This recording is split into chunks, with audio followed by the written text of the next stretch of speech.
Before we begin our conversation, I would like to ask you right away to convey my friendly greetings to the President of the People's Republic of China, our good friend Mr. Xi Jinping. We are waiting for him in Russia.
Before we begin our conversation, I would like to ask you right away to convey my friendly greetings to the President of the People's Republic of China, our good friend Mr. Xi Jinping.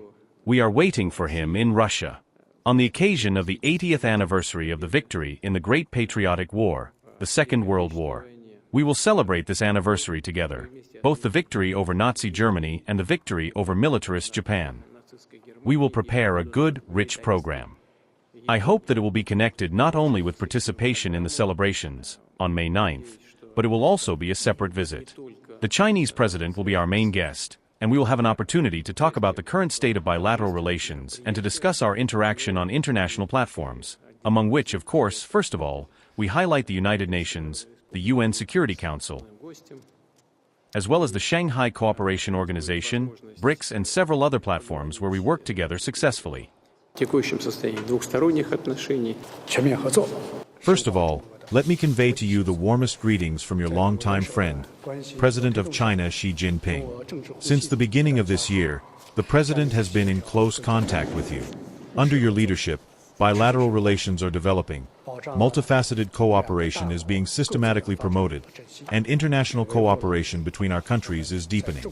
Thanks to the personal attention and efforts of our leaders, political mutual trust is constantly strengthened, strategic coordination is deepened, practical cooperation is deepened, the great cause of national revival of our countries is assured, and our common interests in topical international and regional affairs are protected. China-Russia cooperation is never targeted against third parties and does not succumb to interference from outside. 80 years later, today we must unite together, stand together to defend the outcome of the Second World War, as well as the post-war world order and the UN-centered international system, and together promote the multipolarity of the world and the democratization of international relations.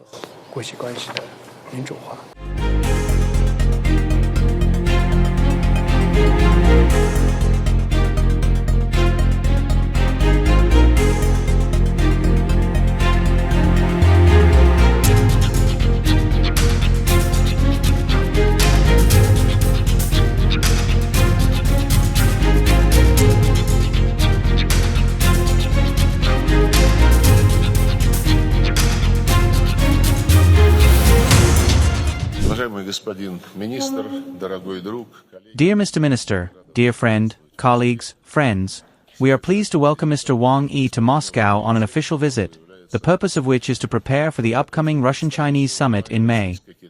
The meeting of President Putin and President Xi Jinping always gives a powerful impetus to the further development of our relations, which, thanks to the two leaders, have reached an unprecedented level and continue to develop dynamically in all areas. This year is special, when both Russia and the People's Republic of China and the whole world celebrate the 80th anniversary of the victory in the Second World War both in Europe and in the East. And we celebrate the 80th anniversary of the establishment of the United Nations, in which our two countries play a leading role in upholding the fundamental principles of the UN Charter. Today we see the task of building a robust barrier against the revival of the ideology of fascism, Nazism, militarism, and all the forces that are trying to revive these unacceptable phenomena as highly relevant. You, Honorable Mr. Wang Yi, recently addressing the media in Beijing, stressed that the comprehensive partnership and strategic engagement between our countries is a constant, not a variable. First of all, please accept my warmest congratulations, dear friend, on your recent award of the Order of St. Andrew the Apostle as the highest state honor in Russia. In your post, you are fulfilling your duty conscientiously, gloriously, without fear of intimidation, firmly defending national interests and dignity. I think that you are well deserving of this honor and award. Strategic talks between Chinese President Xi Jinping and Russian President Vladimir Putin have already been held twice since the beginning of this year. The leaders of our two countries have guided Sino-Russian relations to move forward confidently amid centuries of tremendous, unprecedented changes, and assigned new important tasks to further deepen the comprehensive strategic interaction between the two countries. We, as foreign ministries, have a very important task, namely, to strictly implement the agreement at the highest level, to jointly advance relations between the two countries and multifaceted cooperation for the benefit of our peoples. This year marks the 80th anniversary of the victory of the Chinese people over the Japanese invaders, as well as the 80th anniversary of the Great Victory in the Great Patriotic War. This year also marks the 80th anniversary of the UN's establishment. Just as you noted, in those years, the Sino-Russian people fought bravely together side by side. And together they defeated militaristic Japan and German fascism with their lives and blood. Together they defended human conscience and won a victory, restoring world peace. Today we are ready, together with our Russian partners, to bear a special, unique responsibility as permanent members of the UN Security Council, overcoming all sorts of obstacles, to adhere to the right course, to promote the multipolarity of the world and the democratization of international relations. Let us together, with our joint efforts, make a new contribution to world peace and development. I absolutely agree with your comment in a recent interview that thanks to the support of our peoples, relations between the two countries and our mutual trust have already risen to an unprecedented high level. I am convinced that under the strategic guidance of our leaders, the comprehensive strategic interaction between China and Russia in the new era is bound to bring new vitality and rise to new heights. We already had a very good conversation yesterday.